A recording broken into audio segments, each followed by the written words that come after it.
La pregunta que nos hacemos ahora es, ¿cómo redacto la ordenanza si he decidido hacer una ordenanza?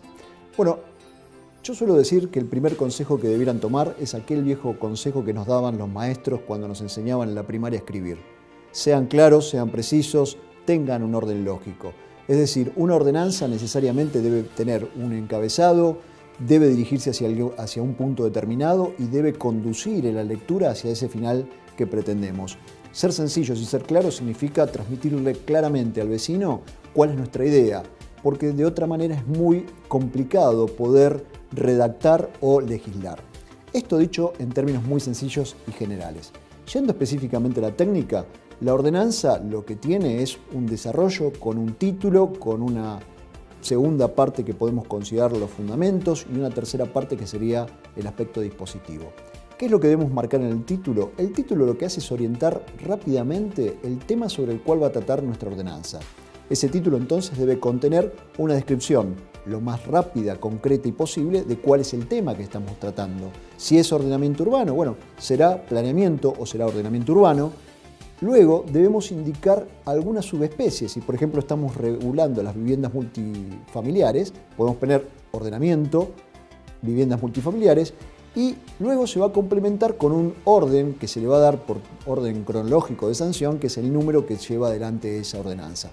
Todo esto se incorpora dentro del concepto de lo que es el título, y si esa ordenanza está modificando una ordenanza anterior, es de buena práctica indicar qué ordenanza estamos modificando en el título mismo, de manera tal que sea fácil organizar y ubicar posteriormente dónde se encuentra esa ordenanza en el contexto de las múltiples que cada municipio de la provincia tiene. El segundo aspecto es el considerando. Son los vistos y el considerando. En los vistos, cosa que se repite muy usualmente, los concejales suelen indicar las razones que tienen para sancionar una ordenanza. Bueno, esta no es la razón del visto. El visto es la cita de componentes legales o de aspectos legales que la ordenanza está teniendo en cuenta al momento de ser sancionada. Por ejemplo, si yo estoy planteando un tema de ordenamiento territorial, mi referencia va a ser necesariamente el Decreto Ley de Tierras de la Provincia de Buenos Aires, que es la norma madre, y si quiero ir un poco más atrás, a la Constitución Provincial, y luego referenciaré las ordenanzas preexistentes en el propio municipio en la materia y eventualmente el número de expediente en el cual tramita esa tramitación de ordenanza. Estos son los vistos. En el considerando sí, vuelco lo que tiene que ver con las razones de mérito, oportunidad y conveniencia que tuvo el concejal y luego el Consejo Deliberante al momento de analizar el porqué de esa ordenanza.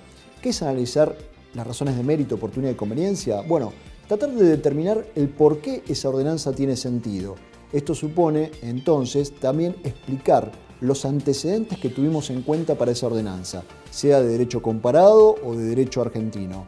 Luego, las razones y motivos, de hecho, las circunstancias que estuvimos viendo para sancionar esa ley. Por ejemplo, volviendo al tema del ordenamiento territorial, si nosotros observamos que se está produciendo en nuestra ciudad un planteo urbanístico que viola las reglas básicas de convivencia o que está implicando gastos innecesarios en un lugar porque se está expandiendo rápidamente y no hay infraestructura urbanística necesaria, bueno, consideraré que esas son razones de hechos que motivan a que yo modifique mi código de planeamiento.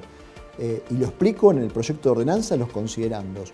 Luego puedo hacer un análisis de qué es lo que voy a resolver en la parte dispositiva, que servirá para que quien lea la ordenanza el día de mañana pueda entender a interpretar lo que quise hacer con esa ordenanza. A veces los artículos no son tan claros y en los considerandos uno puede darle los motivos para que alguien pueda ver por qué un determinado artículo está redactado de determinada manera.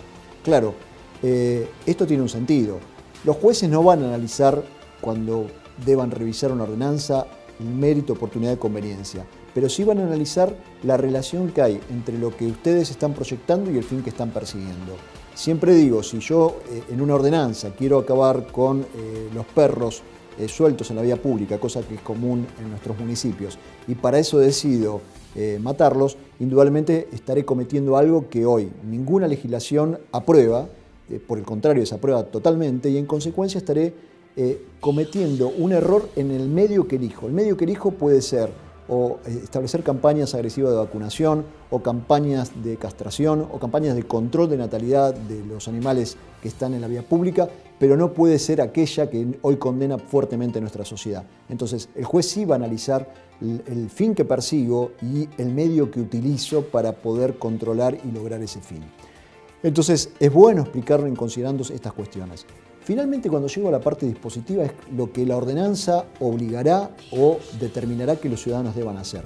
Por eso esto es de absoluta importancia ser concretos y claros respecto a cómo se establece esa parte dispositiva. ¿Qué se pide aquí? Que haya también un orden lógico. En los primeros artículos debe haber, en primer término, si hay palabras que estoy utilizando que no tienen el sentido común o normal o habitual que tienen esas palabras para el resto de nuestros congéneres y conciudadanos, bueno, debo aclararlas en un capítulo de definiciones. Luego voy a una parte general donde explico normalmente cuál es el objetivo, el objeto que tiene la ordenanza y qué aspecto está regulando, estableciendo por qué el municipio y ese consejo deliberante tienen competencia material, formal, temporal para poder legislar sobre la materia. Luego determinaré quiénes son los destinatarios de la norma, es decir, quiénes deben cumplir esa disposición. Si estoy hablando de un ordenamiento urbano, estaré hablando de todo vecino que haya de construir en mi comunidad deberá cumplir con estas reglas. Luego normalmente se establecen las obligaciones, es decir, los deberes que se imponen a los ciudadanos. Posteriormente es necesario aclarar quién será el órgano de aplicación, y en esto hay un detalle. Es usual que se establezcan ordenanzas qué órgano dentro del Departamento Ejecutivo debe aplicarlas. No es lo más recomendable. El Departamento Ejecutivo conoce mejor que nadie cuál es su órgano que está en mejores condiciones de cumplir esa ordenanza. Por lo tanto, salvo que la ordenanza provenga del Departamento Ejecutivo y ésta ya venga con el órgano de aplicación, lo conveniente es simplemente indicar que el Ejecutivo se encargará de aplicarla y que luego el Ejecutivo reglamente la manera en que lo hace. Dicho esto, si la norma prevé un procedimiento hay que aclararlo, y muy especialmente porque en materia de procedimientos los procedimientos son locales, esto es parte de nuestra organización federal, con lo cual si yo establezco un procedimiento determinado tengo que regularlo claramente, cosa de que el vecino pueda saber exactamente qué es lo que debe hacer. Si hay sanciones se establecen en los últimos artículos diciendo cuál es la sanción frente al incumplimiento. Esto puede ser o que no haya un cuerpo que prevé esas normas o que exista un código de faltas o de contravenciones a las cuales habrá que remitir. Y finalmente se incorporan las disposiciones transitorias, es decir, por ejemplo, a partir de qué fecha entrará en vigencia o qué requisitos de reglamentación deben cumplirse para que entre en vigencia, es decir, esto quedará sujeto a cada ordenanza en particular. Resumiendo esta breve exposición, diría, no hay que olvidarse que el destinatario de la norma no es el concejal mismo, no es el grupo de concejales, sino que es el vecino. Esto obliga a que las normas sean claras, sean precisas, sean concretas y lo más sencillas posibles de ser entendidas. Norma que no se entiende es norma que genera problemas y que en muchos casos termina en manos de un juez. Hay una obligación del concejal de que eso no pase, de que el ciudadano pueda entender rápidamente qué se pretende de ellos y de esa manera que las cumpla y las ejecute el Poder Ejecutivo también. En definitiva, no es más que una regla básica de civilidad. El destinatario siempre de nuestra actividad en la función pública es el vecino, es el único beneficiado o el único perjudicado por nuestros errores, con lo cual debemos poner mucho hincapié en ser claros, precisos, sencillos y sobre todo nunca perder de vista que lo que está en juego es el bien común.